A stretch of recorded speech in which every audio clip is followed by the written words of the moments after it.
ભાઈ શ્રી ગોપાલભાઈ, કારોબારીના ચેરમેન ભાઈ શ્રી તુષારભાઈ, એવા અમારા આગેવાન ભાઈ શ્રી શૈલેષભાઈ, બરવાડાના સરપંચ શ્રી હરિનભાઈ, ધોળીના સરપંચ શ્રી યોગેશભાઈ, મોરવાડાના સરપંચ શ્રી પુનાભાઈ, બરવાડાના સરપંચ તેમજ સ્ટેજ ઉપર બિરાજમાન સુરતથી પધારેલા ભાઈ શ્રી દિલીપભાઈ, ભાઈ શ્રી દુર્લભભાઈ, ભાઈ શ્રી અશ્વિનભાઈ, ભાઈ શ્રી વિનુભાઈ, ભાઈ શ્રી જયેશભાઈ, ભાઈ શ્રી શાંતિભાઈ, તેમજ સ્ટેજ ઉપર બિરાજમાન સૌ સન્માનીય મંચ ગામના સરપંચ ભાઈ શ્રી રમેશભાઈ, અનીડાના સરપંચ અમારા ફુવા પણ અહીંયા હાજર છે, એમની પણ નોંધ ભાઈ શ્રી હરજીભાઈ, અહીંયા ઉપસ્થિત સર્વે ગ્રામજનો, યુવાનો, દોસ્તો, માતાઓ, બહેનો, પેલા તો સમગ્ર ગ્રામને હૃદયપૂર્વકની શુભકામના પાઠવું છું.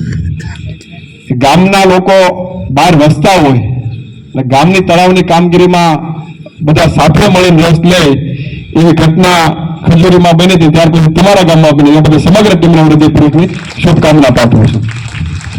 કલાભાઈ બેઠા છે, પશ્ચાતના મિત્ર,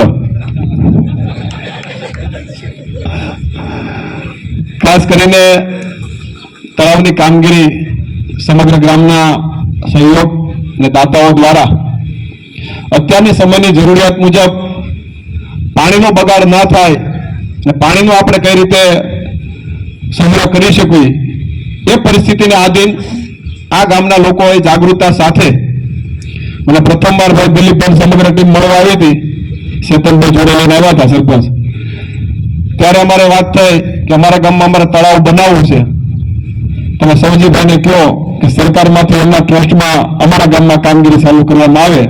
અમે ત્યાં બેઠા બેઠા ફોન કરી અને સરકાર દ્વારા સૌજીભાઈની સંસ્થાને જે કામ સોંપવામાં આવ્યું છે એનું સંધાને તમારા ગામમાં હિટાસી જેસીબી આવી ગયા છે.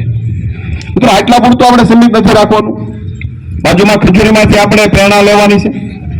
જે રીતે ગામના લોકોએ સમગ્ર ગામની એક ટીમ બનાવી, માત્ર સુરત, અમદાવાદ કે રાજકોટના મિત્રો મહેનત કરે એટલા પૂરતું નહીં, આપણે દરેકની જવાબદારી છે, ગામમાં રહેતા દરેક લોકોની જવાબદારી છે, જ્યારે કામ ચાલુ હોય ત્યારે એક ટીમ બનાવી દેવામાં આવે, રોજના વારા કરી દેવામાં આવે તો આ કામગીરીમાં તમે 100% સફળ થશો.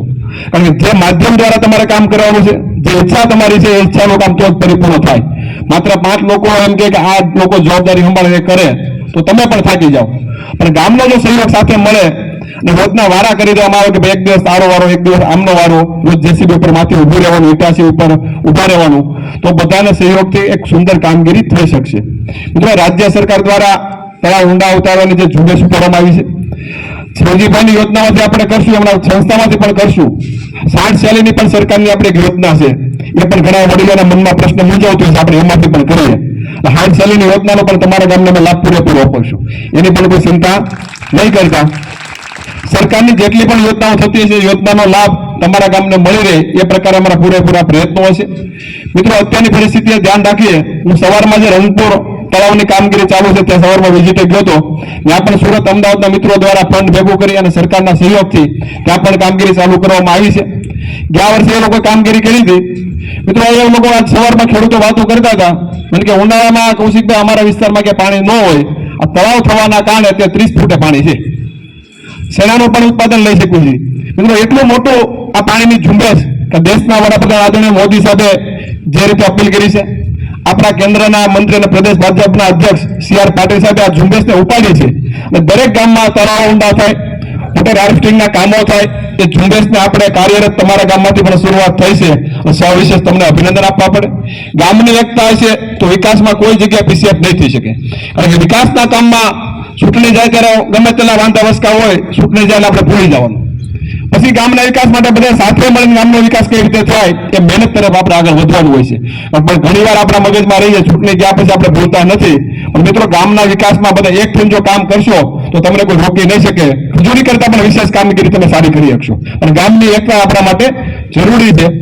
જ્યારે સુરત, અમદાવાદ, રાજકોટના મિત્રો તમને મદદ કરવા આવે ત્યારે મિત્રો આપણે એમને કોઈ અબજા ન આપીએ એની પણ આપણે કાળજી રાખવી પડે, કારણ કે એ લોકોનો જોમ જુસ્સો ભાંગી ના જાય, એ લોકોનો જોમ જુસ્સો કે અટકી ના જાય, એ ગામ લોકોની જવાબદારી છે. અને એ લોકોને રહેવા આવવાના નથી, એ પોતાના વતનથી બહાર જતા રહ્યા છે. આ લોકોનો પણ કાયમિક માટે જુસ્સો જળવાઈ રહે એ ગામની જવાબદારી છે. ગામના લોકોએ પણ એ લોકોને વાવ થાબડતો રહેવાનો, ભાઈ તમે આવેલા અમારા ગામમાં સારું થઈ રહ્યું છે, એટલા શબ્દ ખાલી સારી રીતે કામ આપણે કામ કરવાનું. અને ખાસ કરીને જો તળાવ પાણે જેટલા પણ ઊંડા તળાવ હશે, એટલો સંગ્રહ વધારે આવશે. તળાવની કામ પણ ચાલુ થાય છે. આજુબાજુમાં પાણીનું સ્ટોરેજ થઈ જાય, જે ભવિષ્ય આપણા ખેડૂતો લેતા થાય એ પરિસ્થિતિ આપણે મળીને કરવાનું છે. મિત્રો, બે શબ્દોની મારે તમને વિનંતી કરવાની છે. જે રીતે આપણે તળાવ બનાવો છું, એવી રીતે પાણીનું જે વેણ જતું હોય તે એક બે દાર થઈ જાય, 100 ફૂટના. એક દારમાં 20 થી 25 હજારનો ખર્ચો થશે, જેથી કરીને બધું જ પાણી તળાવમાં સીધું ઉતરી જાય. આ પ્રકારની બોર રિચાર્જિંગ સરકારની યોજના છે, એમાં આપણે પણ જોડાઈ જઈએ અને દાર એવા થઈ જાય ગામ, તો પણ મોટો ફાયદો મળશે. તળાવ જેટલો પણ ફાયદો એક સાથે કરતા જઈએ, જેથી કરીને સ્ટોરેજ કેપેસિટી તળાવ કરશું, તમને આવતા વર્ષે ખબર પડી જાય કે કેટલો ખેડૂતોને ફાયદો છે. સૌથી પહેલા ચેતનભાઈ, અમારા મિત્રભાઈ અને મનોજભાઈ સોંપાડી હતી. આજે પણ 20 ફૂટ ગામમાં પાણી છે, એટલા એ લોકો ઉતાર્યા. એવી જ રીતે અત્યારે અમરાપુરમાં ત્યાંના દાતા દ્વારા, ગેવા દ્વારા પ્રમાણમાં કામ તળાવ ઊંડું ઉતારવા માટેનો. આજુબાજુના બધા જ વિસ્તારો તળાવની ખૂબ ઝુંબેશ ઉપડી જાય, તો આપણે પાછળ ન રહી જાય એની પણ આપણે કાળજી રાખવાની છે. વિકાસના કાર્યો માટે રાજકોટના જે આવ્યા છે, આમ લોકો બેઠા છે, 5 લાખ રૂપિયાનું ગામમાં વિકાસના કાર્ય માટે સરકારની જે પણ આવતું હોય એ વિકાસના કાર્ય કરવા માટે મારી 5 લાખની ગ્રાન્ટ તમે લોકો જ્યાં નક્કી કરશો ત્યાં અપાય. અને લોકો નક્કી કરીને કહેજો કે આ અમારી છે, 100% આપવાની જવાબદારી મને આજ કાગળ આપશો તો મારો કાગળ ખાઈ જાય. એટલે તમે લોકો કરી અને મને કહી દેજો.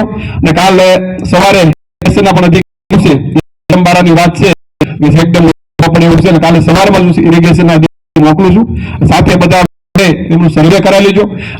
સરકારના સહયોગની જરૂર છે ત્યાં વિના સંકોચ અમને કહેજો. કોઈ પણ પ્રકારની કઈ મૂંઝવણ રાખ્યા વગર તમે જેટલો આપશો ને 3 ગણો સહયોગ આપવાની જવાબદારી મારી છે. એટલે તમે કોઈ કઈ મૂંઝવણ રાખતા નહીં. સરકારની હરેક યોજનાનો લાભ તમારા ગામમાં જે રીતે મળી શકે એ પ્રકારે પ્રયત્ન.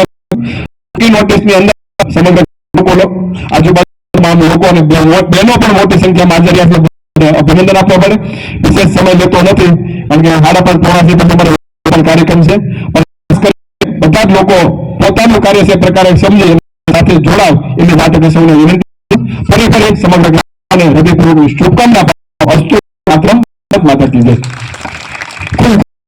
કૌશિક સાહેબનો આપણે સરસ રીતે, સારી રીતે સમજાવ્યું કે પાણીનો સંગ્રહ કેમ કરાય, સાથ સહકાર બધાનો હશે તો કામ ચોક્કસ રીતે સારી રીતે દીપી જશે. ફોન ચાલ.